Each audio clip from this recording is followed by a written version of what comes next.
What is up, guys? Glad that you're here. We're going to do an example of a very, very minimal budget on a very low income to prove to you that no matter what stage of life you're in, you can win with money.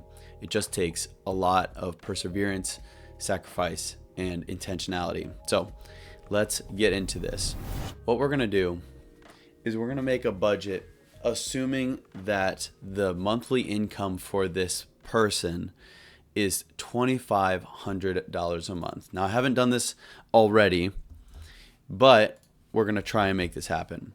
So what we're going to do is we're going to assume that they get paid bi-weekly, 2 paychecks for $1,250 a piece for a total of $2,500. So let's go through this exercise and see what this person can do.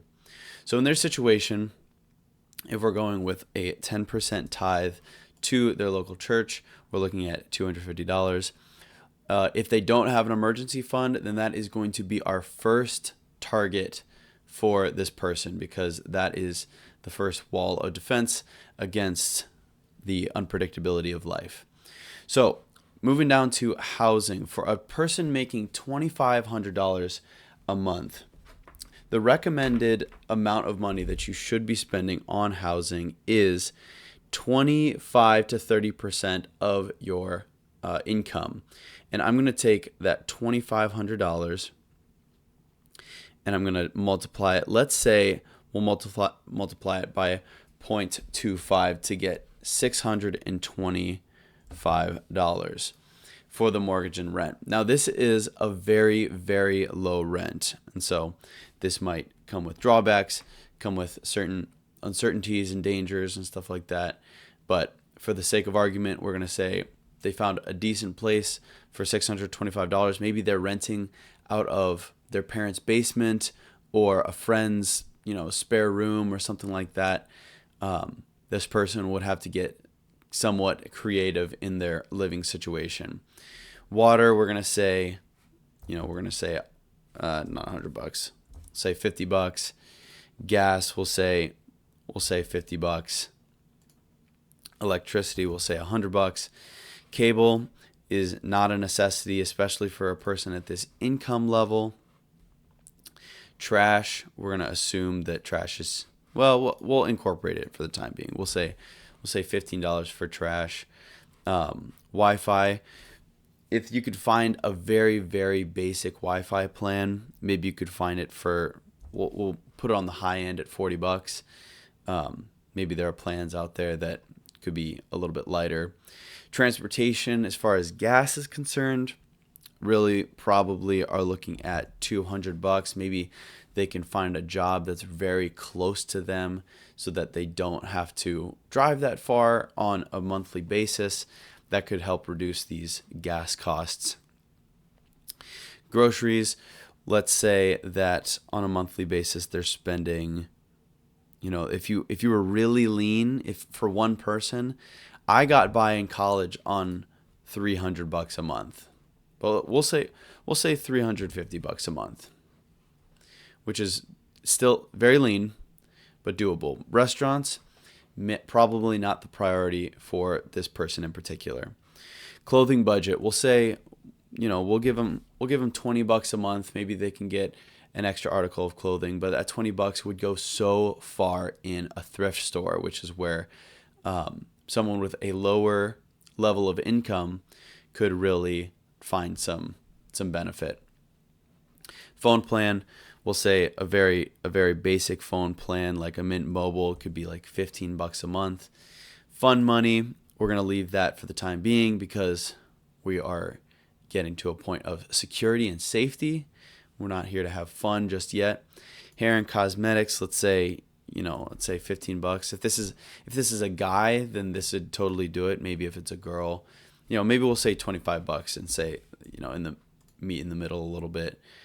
If it's a girl, obviously, there's a little bit extra cost there to make sure that you're all taken care of. Subscriptions, not a necessity necessarily, so we're going to leave that blank for the time being. This is something that is discretionary. Lifestyle, we'll say this person does not have a pet. We'll say that this person does not have a child, but just imagine, if you have a child in this equation, that could get difficult, obviously. Entertainment, not an essential. We're going to get rid of that as well. And then miscellaneous. What we're going to do is we're going to put, we'll say $100, because sometimes, especially in these types of situations, it is better to have a little bit more float, just to make sure that there are those ankle biter things getting taken care of. Gym, there are a lot of ways to work out that don't require a gym membership, so we're going to leave that blank. Medicine and vitamins, we want to stay healthy in those types of things. We'll say, $25 for maybe like Advil, Band-Aids, stuff like that. Just making sure that we're staying healthy. Doctor visits, we're gonna say for the time being that there's no doctor visits. Those really should be an emergency fund type of situation. But if there are frequent doctor visits for this person, then obviously that would be something that plays into this. Health insurance, for the sake of argument, maybe their employer, well, if they're making $25 a month or $2,500 a month, then they might not have health insurance through their provider. So we'll say, maybe $140 for health insurance. Life insurance. Life insurance is really for the situation if you pass away. But we're assuming for this example that this is a young man who is unmarried, doesn't have any dependents. So life insurance is not a necessity for him. Auto insurance or renter insurance, we're going to say for both, what would it be? It's probably like $15 a month for renters and maybe $150. So we'll say like $165 for the pair. Identity theft, not a necessity. Car payment, this is from a previous example as well. So if we go down to this debt category, I cleared out that old one. If they have, say, student loans, we could say student loan, current balance is $20,000. Minimum payment, we'll say, is $150, and we'll ignore the interest rate and original balance for now. So we'll play in that $150. And now we'll look up at the top here and we'll say, okay, we have $180 left in our budget. Now this is very, very like dumbed down, not dumbed down, but like this is a very lean lifestyle. This is not a flashy lifestyle. This is not nothing. The first thing that we need to do is we need to build up this emergency fund. So we're going to put that remaining $180 into that emergency fund, because what we want to do is build this up to a point where we have at least $1,000. That's the Ramsey baby step one of $1,000 of a just miniature basic emergency fund. This is just to keep, the wolves at bay, any emergencies that come up, things that you need to pay out. This just keeps you away from those high interest consumer debt vehicles like personal loans or like same day loans or like credit cards, anything like that. So then you can see up here, we've got, it's an EveryDollar budget, which means that we are at a $0 or we've made a zero based budget. So as you can see, this is a very basic budget laid out. It's a very, very thin, very thin lifestyle, but this goes to show you that even with only $2,500 in monthly income, you can benefit from budgeting, and this can give you a plan for where your money is going.